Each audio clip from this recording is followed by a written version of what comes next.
This is Laura. Per request from my family, they wanted me to do a video on making my cookies. Now, I make regular old-fashioned Toll House cookies, but I've noticed that over the years, they seem to be changing the recipe that you see on the back of your chocolate chip cookies. So the recipe that I use is one that I've used since my kids were little, so that's almost 30 years ago. The other thing that I do is, there's a difference, I don't know if it's going to show up on the camera, but this one is a little more darker and coarser, and this is your regular pure white sugar. So I use the minimally processed sugar, and the one I use is this.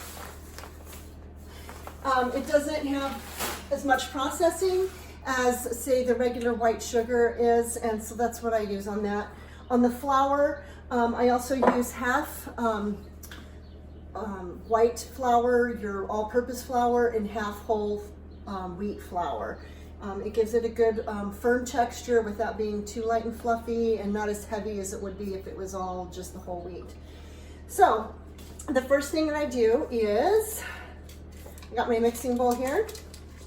We're going to put in some melted butter. I try to just usually make it room temperature.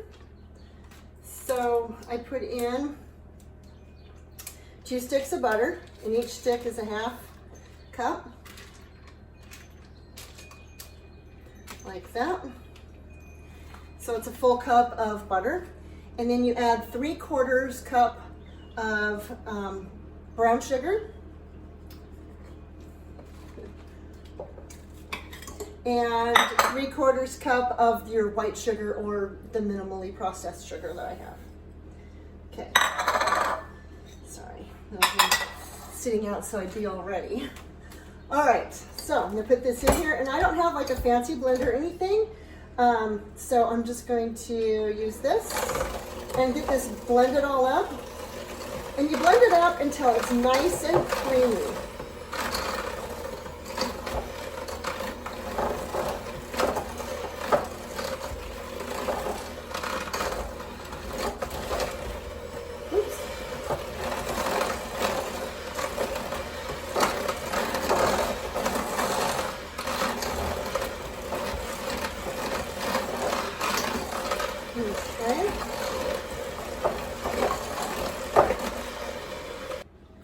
Okay, so once that's all blended up really well, it's kind of creamy in texture, then you add 1 egg at a time. So I add 1 egg.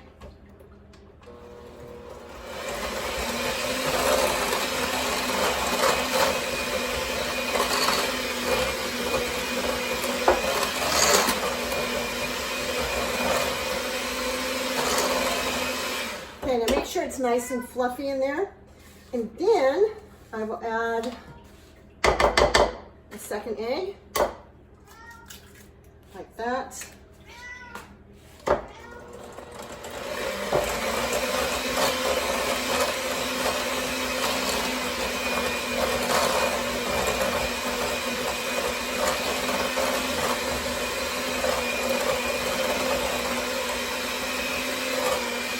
It's nice and fluffy in there. I know people have a lot of those stand mixers, but I just liked being it's more connected to it when I can see it in there really easily and mix it up myself, and while I can, I will.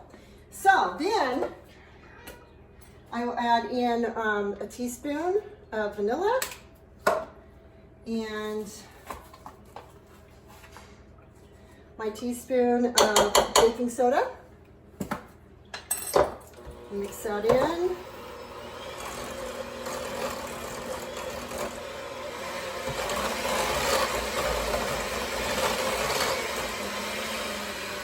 Then at this point I add in the chips.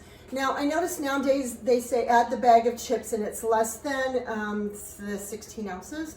It used to be 2 cups, so I'm back to the old-fashioned way, which is 2 cups. And actually, because we like a lot of chocolate chips in our chocolate chip cookies, I usually use a rounded 2 cups. Another variation that you can do is you can use 1 cup of butterscotch chips and 1 cup of chocolate chips, and that makes it really good and yummy. So I add those in. I mix them up a little bit because I am using a hand mixer, so I don't want to kill it. So I mix that in. And then you use 2 1/4 cups of flour. So I already have that mixed or measured out. So I use half and mix it in.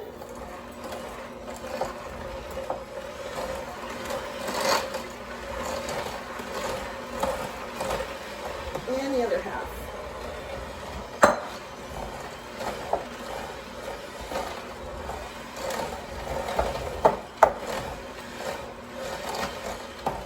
You can see it's coming together, it's mixing well.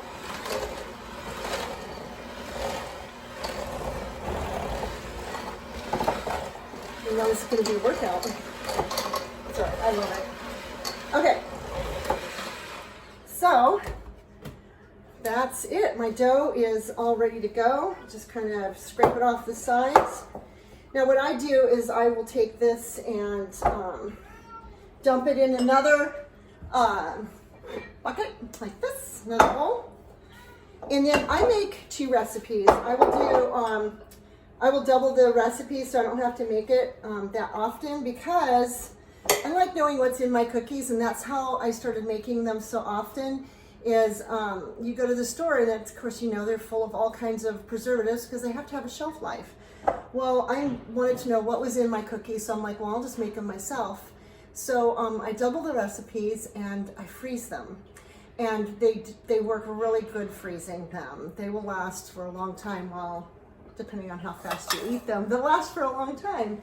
The other thing I use is this is a cooling rack for the cookies, and that way they just kind of cool at an even pace when they come out of the oven.